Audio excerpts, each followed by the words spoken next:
Welcome to Bad GM's Campaign Build-Along. I'm the Bad GM Wayne Davis, and I'll be your guide as we build an entire campaign for your group, from creating a starting city to character creation to building the scenarios that comprise a campaign.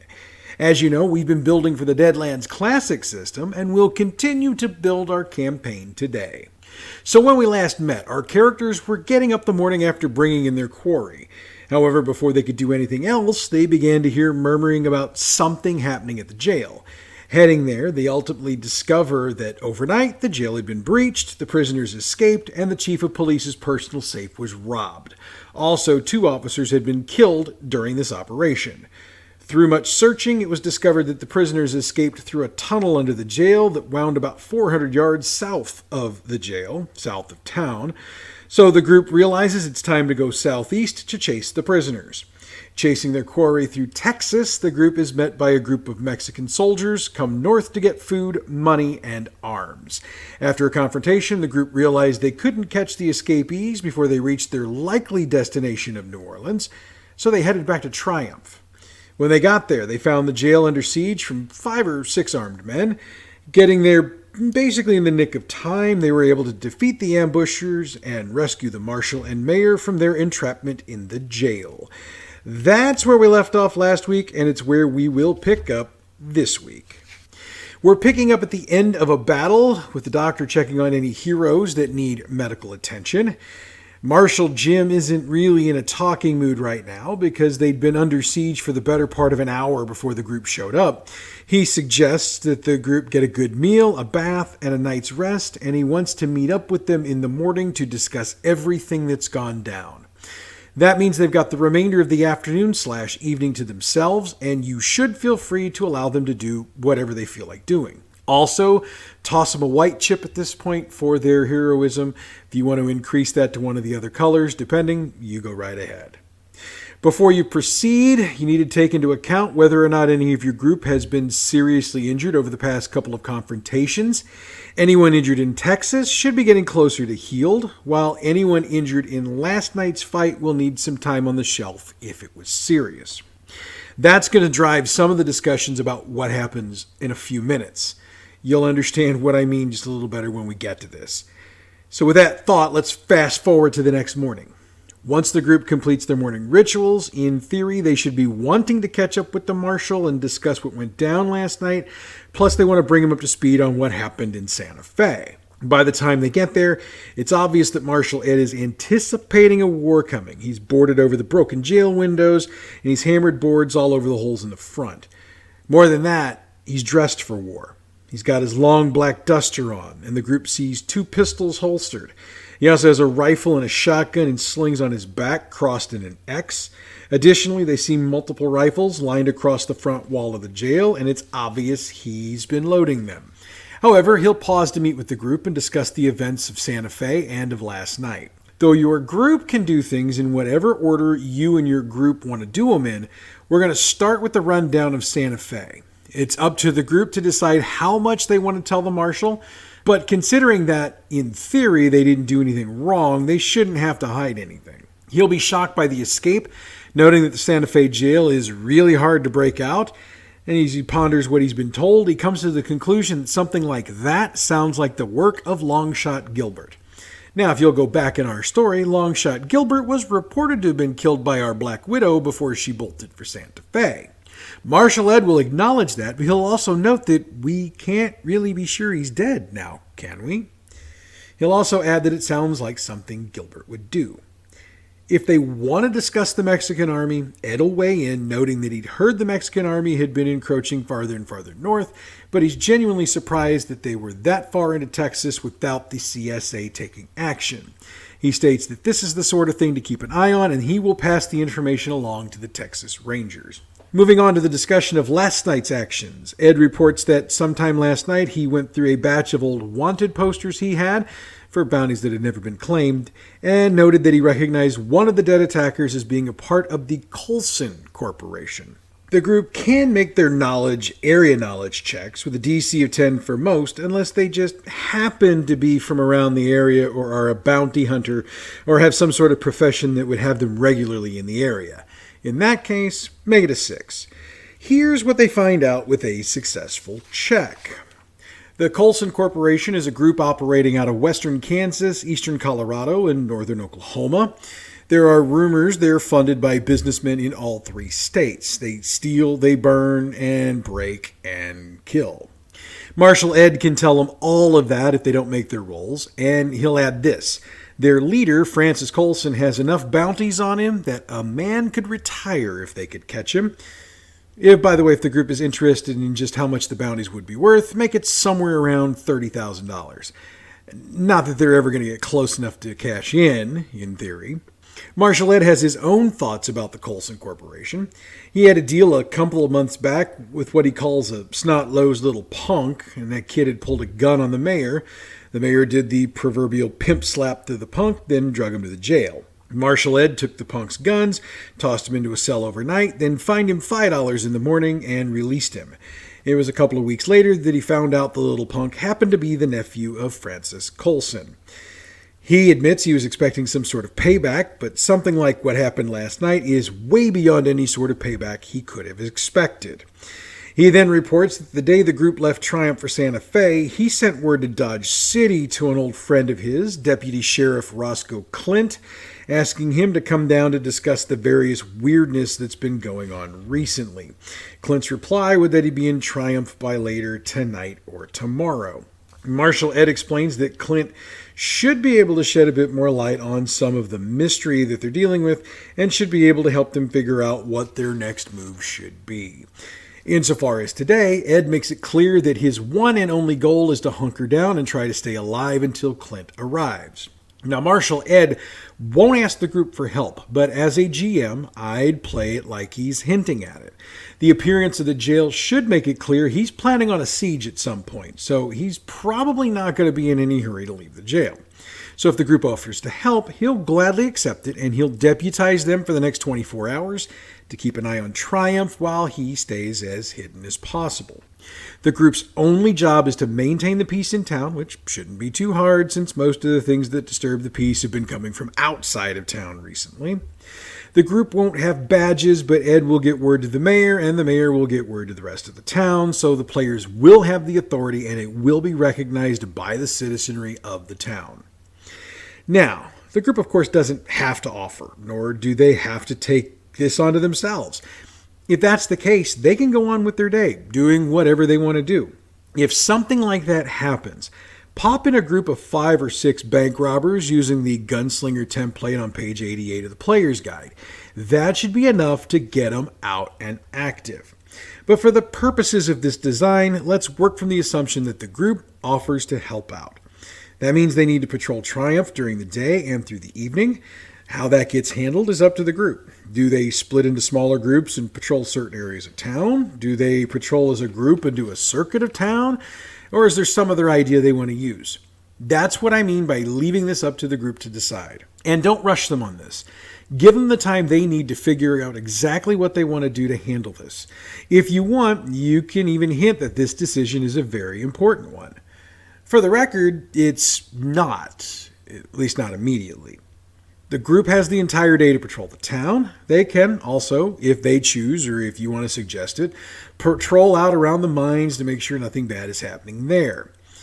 Other than some comments and or interactions with the townspeople, nothing should happen during the day. If you want to inject some tension into this part of the session, you can have some riders come into town and look menacing or disturbing. However, in the end, those shouldn't go anywhere. The excitement of this deal is coming up in a few. Night falls, and there's still nothing of note to report. As the night gets later, the players should be getting a feeling that all the concern was for nothing, and they might just start relaxing a bit. Around 10 p.m., you'll want to make sure you know where the players are in town. Don't make a big deal out of it, and it would actually probably be a good idea to ask them throughout the day what they're doing and where they are. That way, when we drop what's coming on them, you're not asking a new or unusual question. After all, when you ask a new or different question to a player during this type of session, their mindset usually changes to what's happening next. And yes, that's metagaming, but it's really kind of hard to stop. So around 10 p.m., as the nightlife of Triumph is fully underway, any player in the streets will notice something coming from the east. It appears that a fire is rolling towards the town. Now, unless they're very close to the jail, the group will get there about the same time that the fire does, and it becomes clear that rolling fire is a line of 12 men on horseback holding torches. When the group calls out to them, none of the riders respond. Instead, a 13th man walks out from behind the line. He's tall, thin, and very gray. His long gray duster is obviously hiding weapons, but he's holding his hands plainly empty out in front of him as he faces the jail. He holds up his right hand slowly in the universal signal to hold, and it's apparent he's giving that order to his group. He vaguely acknowledges the PCs, regardless of what they say to him. What he says is directed towards the jail. "Ed Stewart, you blue-bellied bastard. I've waited 5 years to get even with you. I see you've conned some poor suckers to take your punishment. We'll deal with them if we need to, but I'd prefer you and I settle this like men. You can either come out here and face me like a man, or you can hide in there and die like the coward you are." Now, feel free to adjust the verbiage on that however you'd like. That's how I read it, and I wrote it for myself. Change it up to be more the way you want to be. Obviously, that's your choice. Now, when I actually ran this, I gave him a bit more of a southern drawl, but you can use whatever accent you want, including no accent, if that's more your style. Regardless of how you play him, a beat after he finishes his speech, a shot rings out from the jail, drills him in the shoulder. He'll drop to a knee, and his men will throw their torches at the jail. Now, because of that action, I would allow each player to take one action for free. For me, that comes because the bad guys have focused on throwing torches for that moment, and they're not paying attention to the group. However, once they've done that, it's time to draw cards and run the combat. If the group's having issues with the bad guys, from time to time have a townsperson or two jump in to help. However, unless it's the mayor or the bouncer from the entertainment house, you use the cowpoke template from page 84. If things really get bad, this would be a good time to have Deputy Sheriff Clint and his 2 associates roll into town. Use the sheriff template you used for Marshal Ed, and since they're coming in from behind the attacking bad guys, they will get the drop on a few of them before they have to split their attention. Hopefully, your group survives this. Again, as I've said before, we're going to go with the assumption that they do.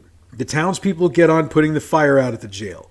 Fortunately, the jail is isolated enough that it won't spread to other buildings. But Marshal Ed was locked up in there, so what happens to him? Kind of depends on how long the fight took, because townspeople can't get too close to the jail with bullets flying. Plus, Ed would have been shooting some during that fight as well. If the fight goes no more than 3 rounds, Ed's alive. However, he's going to be burned pretty bad and coughing from the smoke he inhaled. The doctor can treat him, but it's obvious he's going to be laid up for a bit. If the fight goes more than 3 rounds, Ed's dead. Now, you can choose if you like to have a panic room in the floor of the jail that Ed hides in, which would keep him unburned and alive regardless of how long the fight lasts. Just decide prior to the fight how many rounds you want Ed to keep shooting, then have him drop just when you want him to be into the panic room. You should probably also keep noting the progress of the fire and point out how high the flames are getting and how much it seems to be spreading around the building. In the aftermath, any dead townspeople are taken into the stables to be laid out and prepared for burial. Any dead bad guys are kind of stacked up on the south side of the stables to be identified. Now, somebody has to take charge of organizing everything. If Marshal Ed is alive, he'll be the one to do it. If not, the mayor will take charge and make sure everything's going as it should be. Before we continue, give each of your players a white chip. Needless to say, they deserve it. And I think this is a good time to give each player a point of grit. To stand up to a crowd like that and survive, they've earned it as well. Moving forward in this scenario, I'm going from the perspective that Marshal Ed survived. If he didn't, then the mayor provides the information that Marshal Ed would, unless otherwise noted. Once bodies are moved and the fire is put out, Marshal Ed takes over the restaurant as a temporary office, since his is smoldering embers at the moment.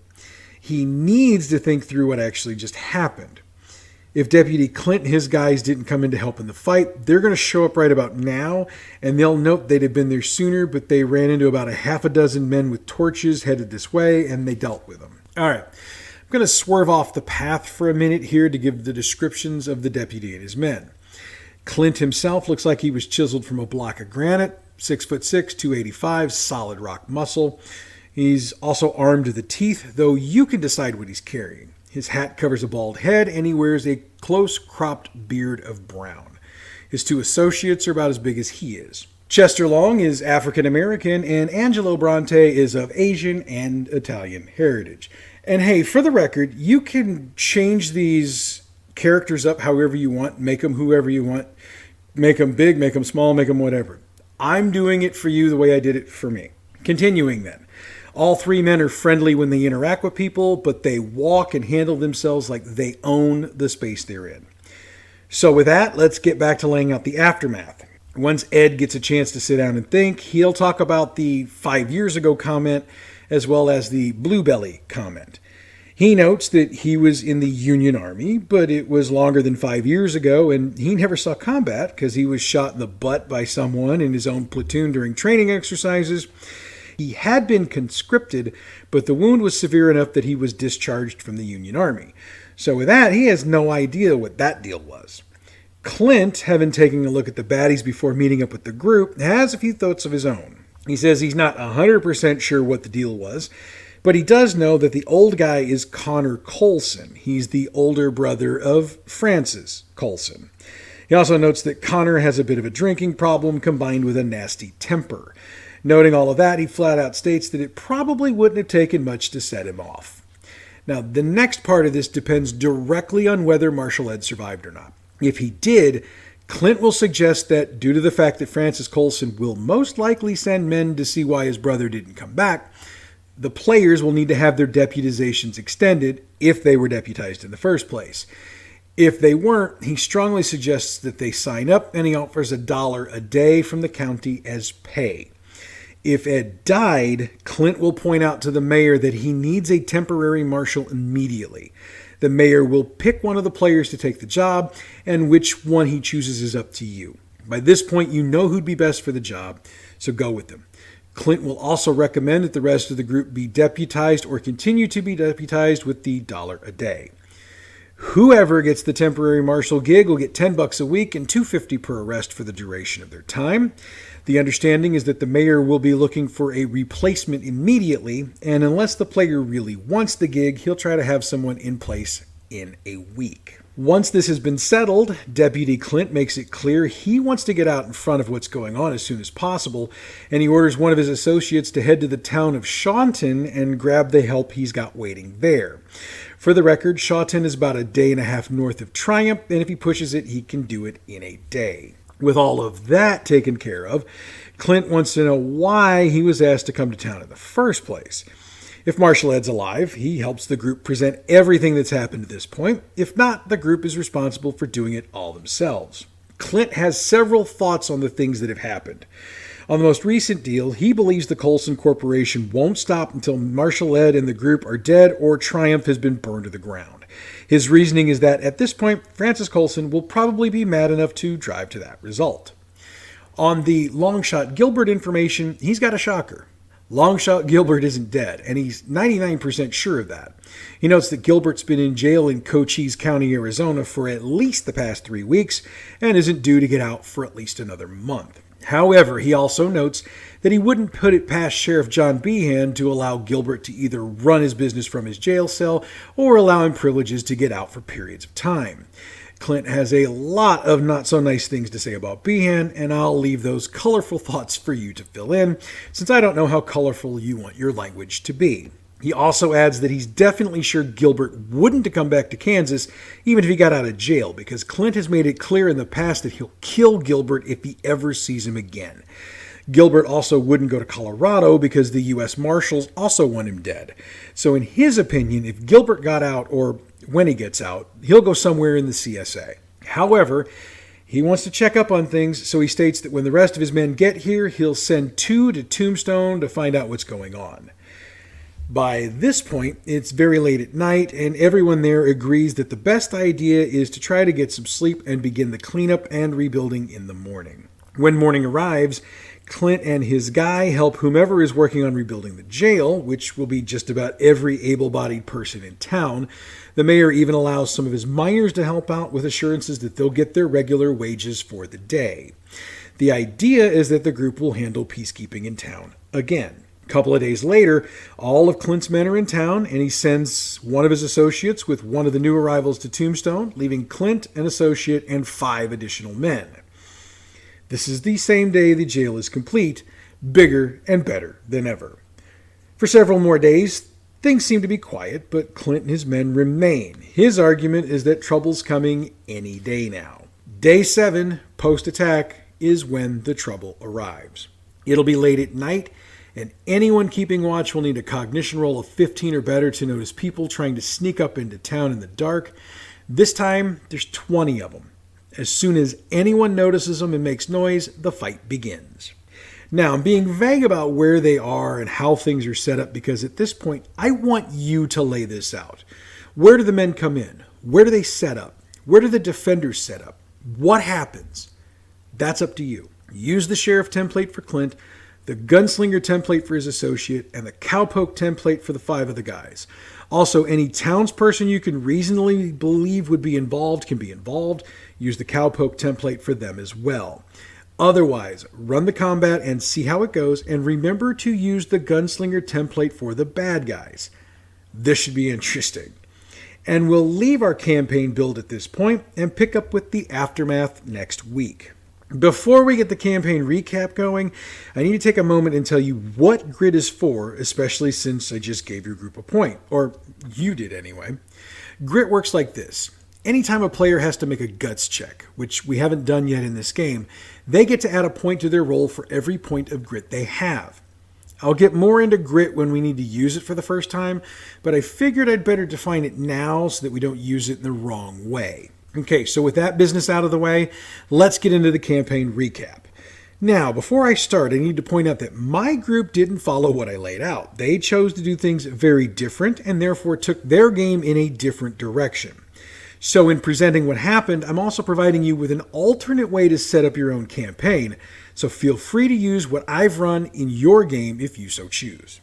Alright, so let's rewind to the beginning of our campaign creation, which occurs after the 5-man assault on the jail, which the group came through without a scratch. Marshal Ed was definitely angry and definitely shaken. The group picked up on this and asked if they could help in some way, and Ed deputized them to keep an eye on the town while he plotted their next move. Several members of the group were hesitant to wear a badge, so Ed told them they didn't need them. This made it easier for all the group to agree. Oh, and I have to note that because he has a job that gets him to the game late each session, Jim wasn't there when we started, so I was running his character. The group split into smaller groups and agreed to do a circular patrol of triumph. They mingled with the townspeople who wanted to talk and had positive conversations with all of them. At some point, Scott came up with the idea of finding a high spot to use to check out as much land as possible to look for incoming bad guys. He borrowed a spyglass from Marshal Ed and used it from that spot. For the record, that high spot was the roof of the general store, as I decided it would be the tallest building in town. As we sorted out in the creation part of this show, the day and evening were otherwise uneventful, and the group had decided to stop in the tavern for a drink before deciding to take one more lap around town and call it a night. As they exited the tavern, I had them make cognition rolls to see the incoming fire. They all saw it, and Scott decided to hoof it to the stables, grab a batch of dynamite, and get into position to toss it if he could. He was also able to call out to the rest of the group how many men there were and how close they were getting.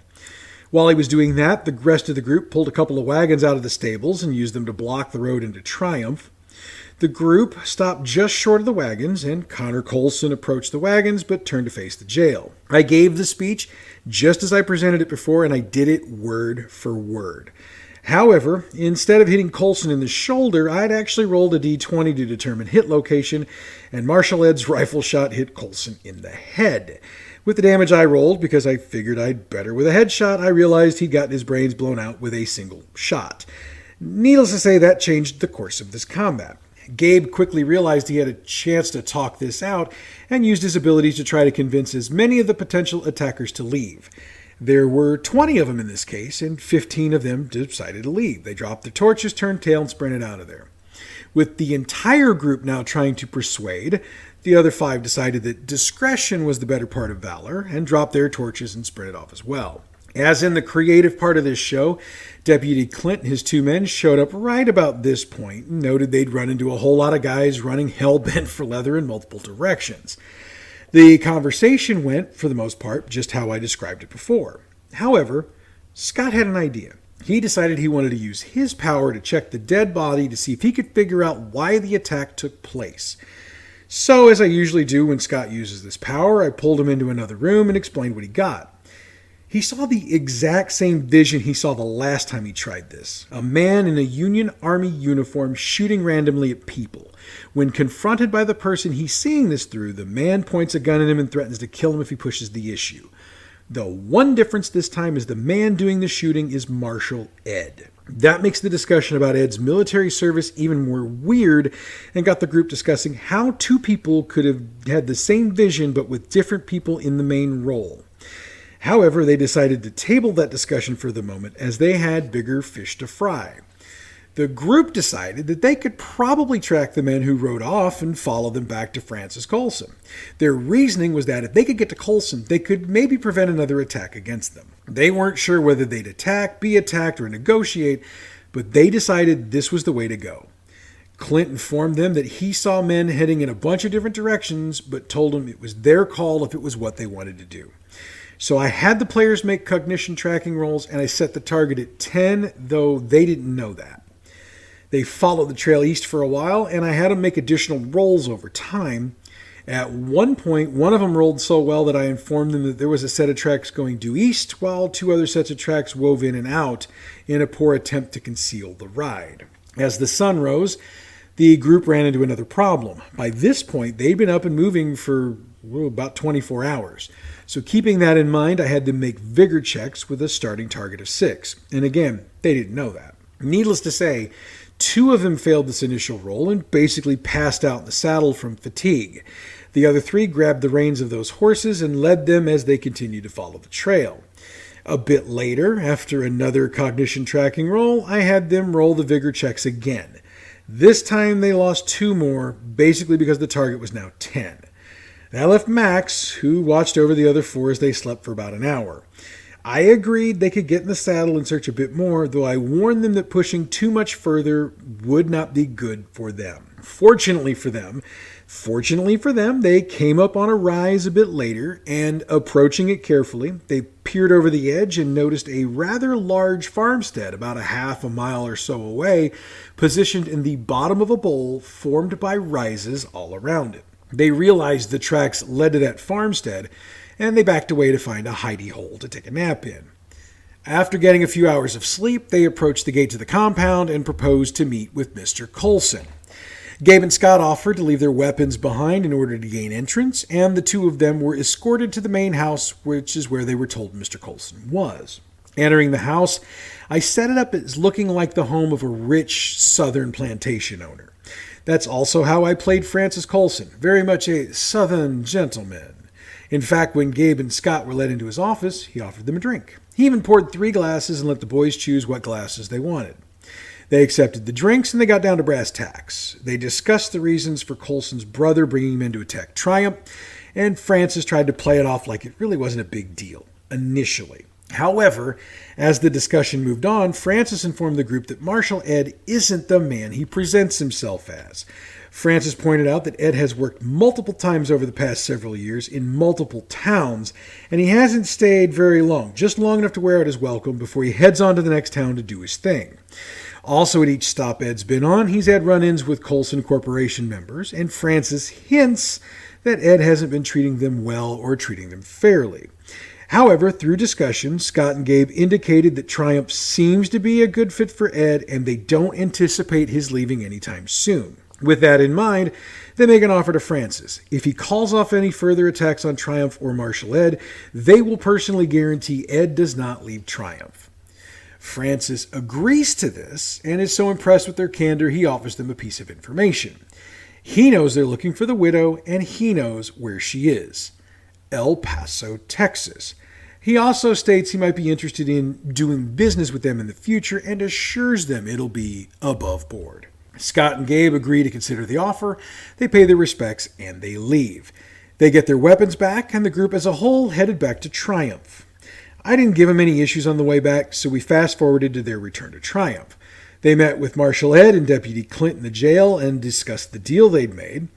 Both men seemed a bit suspicious of the deal, but Ed agreed to it primarily because it would take pressure off the town of Triumph. As a part of the conversation, they brought up the information about the widow being in El Paso.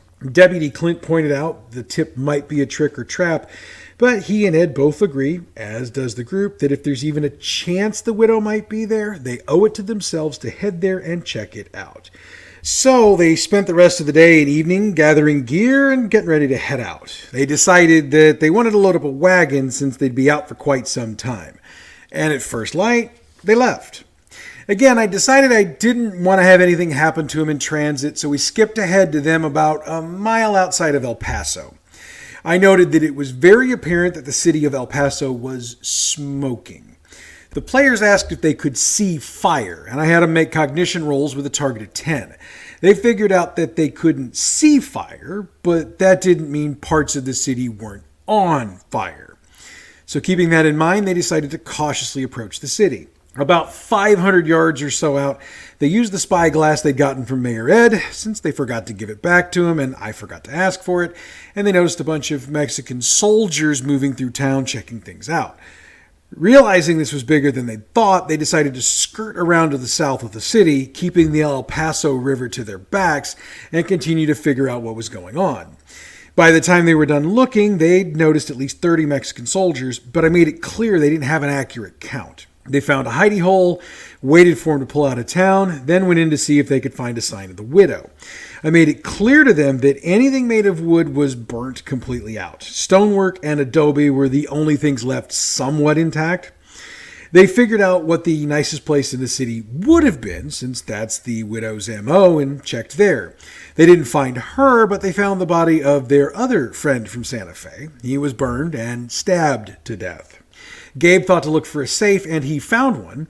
While they were anticipating how to crack it, Scott used his ability to get the combination out of the dead body. Opening it, it was cleared with the exception of a letter from the widow. Basically, it said she knew the Mexicans were coming, so she was taking her money and running. And it was dated 1 day prior. By this point, Jim had arrived at the game, and he offered the opinion that this fit completely with what they knew about her, in that she's got a habit of leaving others to hold the bag for her. Aniston and Gabe wondered about the fort that's near El Paso. After all, they argued, if the Mexican army invaded El Paso, why didn't the Confederate army come to its rescue? So they decided to head that way and see what they could see. Again, I didn't have them run into anything headed to the fort because I wanted the tension from the city itself to hang over them. When they were several hundred yards out, they again used the spyglass to check the forts. The gates were wide open and they noticed 2 walking dead keeping guard. Check your Marshal's Guide, you'll find it. Now, I didn't initially call them that. I just showed them the picture of the Walking Dead from the Marshal's Handbook and told them the guards looked like that. Next, I pointed out that there were a couple of more in the guard towers and another half dozen they could see marching in formation inside the fort. When Aniston kept suggesting he wanted to see more about them, the rest of the group decided it was time to just nope right on out. They also decided that based on the fort being like this, there was probably no way the widow went this way. They also noted that there's no way she went south, since she's worth a small fortune down there. She also couldn't have gone north, as she most likely would have passed them. That meant she had to head west. So they did as well. Thinking it through, the largest city she would run in going due west next would be Tombstone, so they headed that way. During the trip, they had to go through New Mexico, and I have to admit I messed something up. I had them run into a platoon of soldiers, but forgetting that New Mexico was CSA territory, I presented them as Union soldiers. Insofar as the story, it really doesn't make a difference because all they did was report the fort and issue there, and they noticed a couple of soldiers flying in quote-unquote flying backpacks, as I put it. So, needless to say, the group agreed to be blind, deaf, and dumb about that and traveled a bit further before they stopped for the night. After that encounter, we fast-forwarded to Tombstone. They entered town, and I made it a point to have them hear someone yelling from inside a saloon that Holiday had ripped them off. Gabe started salivating at that, but Jim and the others convinced him to stay on mission, which at this point was to meet with the town marshal to see if the widow had been there. Marshal White met with them, and he noted that the widow and her group had been there a couple of days prior. They spent a night and the widow lost about $20,000 gambling with Holiday. She and her group, which now consisted of hired cowboys, left a day and a half ago, headed north. Now, by cowboy, I don't mean the lowercase cowboy. I mean the cowboys like you saw in the movies Tombstone and Wyatt Earp. By the way, Tombstone was my favorite. Val Kilmer as Doc Holliday, priceless. So the group did some discussing and figured she had to be headed for Tucson and figured if they could catch a train, they could probably beat her there since a train would move much faster. They made their way to the depot and inquired about a train. They were told the train would be in about an hour and it would take about 45 minutes to get things turned around to head back north. Since they now had time, Gabe went to gamble with Holiday. They chatted and played faro and Gabe ultimately lost $20. Realizing his time was probably getting close, he headed to the station. They had tickets for all 5 men, plus their wagon and all the horses. Climbed on the train and pulled out of the station, and that's where we wrapped our game for the night. So, looking at the campaign debriefing, we went in a way different direction than I had anticipated in the building section. Look, to me, that's okay. In the back of my mind, I always kind of knew the group would probably come up with a way to deal with what I was throwing out at them that I hadn't thought of. Now, I also have to admit that everything after the fight in front of the jail was done off the cuff. But unlike the last time I did that, I had an idea in the back of my mind all along that I wanted to follow, and when I ran out of stuff, we were at a logical stopping point. Of course, now that means I got to figure out what happens next. And we're going to see next week that the campaign we're building is going to head in a much different direction than the one I'm running at present. Don't sweat it, though. At some point, we're going to get the two back in line on the same tracks. Also, with what we've covered today, our campaign creation and my group's progress in the game are at the exact same point.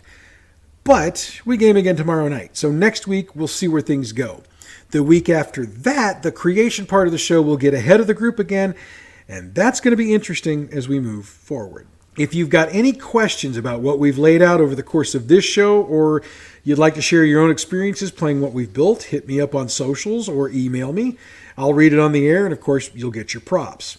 I'd also like to encourage you to listen to our other podcast, Role Playing History. This week I get to do a redo of an episode I'd rather forget about, and we'll discuss gaming terminology. Check out Role Playing History wherever you find your podcasts. The music we use on this show comes from Pixabay.com. Check them out for royalty-free and license-free music for your next project. All Deadlands classic materials I reference in this show are trademarked and copyrighted by Pinnacle Entertainment Group, and we use them here solely for entertainment purposes.